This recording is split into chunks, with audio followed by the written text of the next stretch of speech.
So Scar's objective is to start his turn with at least 15 strength in the succession pile. We'll go over how that works a little bit later. So Scar is a little bit unique, as instead of putting them in the fate discard pile, you're going to put them in the succession pile.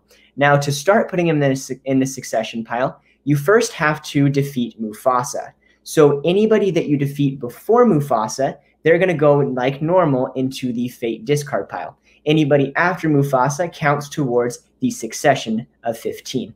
So as you can see, Mufasa has the strength of 6 right here. And so that's 6 towards the 15 that you need. So after you defeat Mufasa, you're only going to need 9 more. So your first step towards getting the objective, obviously, is trying to defeat Mufasa. So there's a couple cards that can help you find Mufasa and get him out quicker so that you can defeat him and get moving on with your objective. Long Live the King is one of those. This will allow you to reveal 4 cards from the Fate deck, and then you're allowed to play 1 hero. Notice right here it says you may play 1 hero, so if there are 4 heroes that you don't want, you don't have to play any. If you happen to pull Mufasa, you can play him down, and the rest are discarded. After you have defeated Mufasa, you can play Long Live the King to bring out more heroes, just because sometimes people will not want to fate you once you get Mufasa out, because then it's just kind of helping you in some ways. So that's a way that you can get them out if they're not fating you.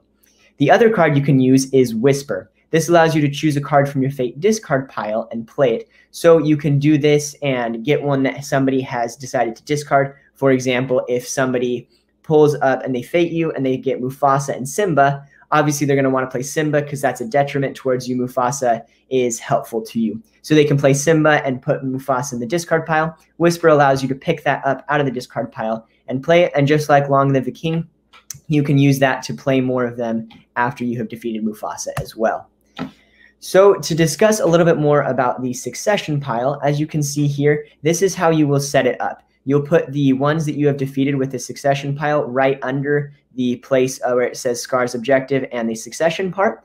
Notice that items are not put in there. So there are some items that you can add to characters to increase their strength, but that does not count towards the 15 strength for the succession pile.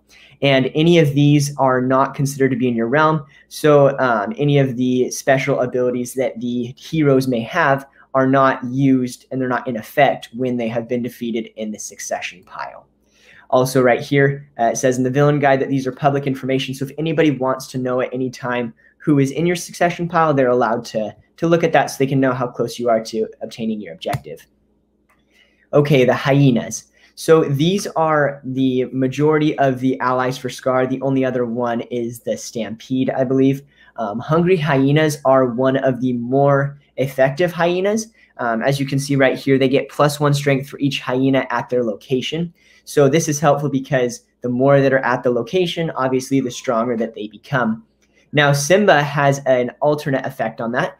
He makes it so that you cannot have a strength of more than 2. So in effect, the hungry hyena gets 1 for each other. So this one would be 3 since there's 2 others. Because of Simba, it's only 2. So Simba is really probably the worst hero for Scar to have to face. So you want to get rid of him fairly quickly after you get rid of Mufasa. And here's just a quick example from the villain guide. So there's these 3 hyenas. Normally each of them, like I said, would be 3. Because of Simba, they are now 2.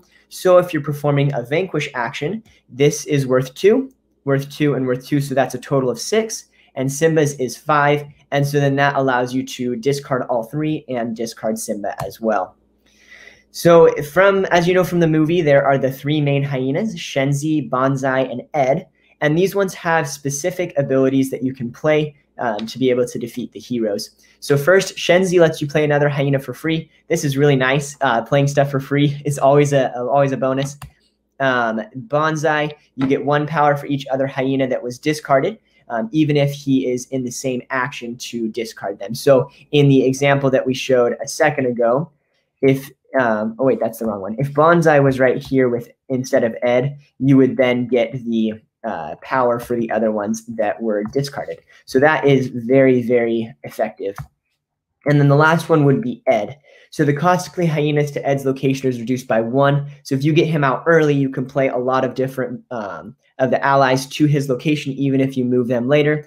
And as was shown on all of these, Shenzai, Banzai, and Ed are hyenas. So any card that refers to hyenas includes them. That's talking about the Hungry Hyenas one. So even if you have them, the Hungry Hyenas increase by 1 strength for Ed and Shenzi and Banzai.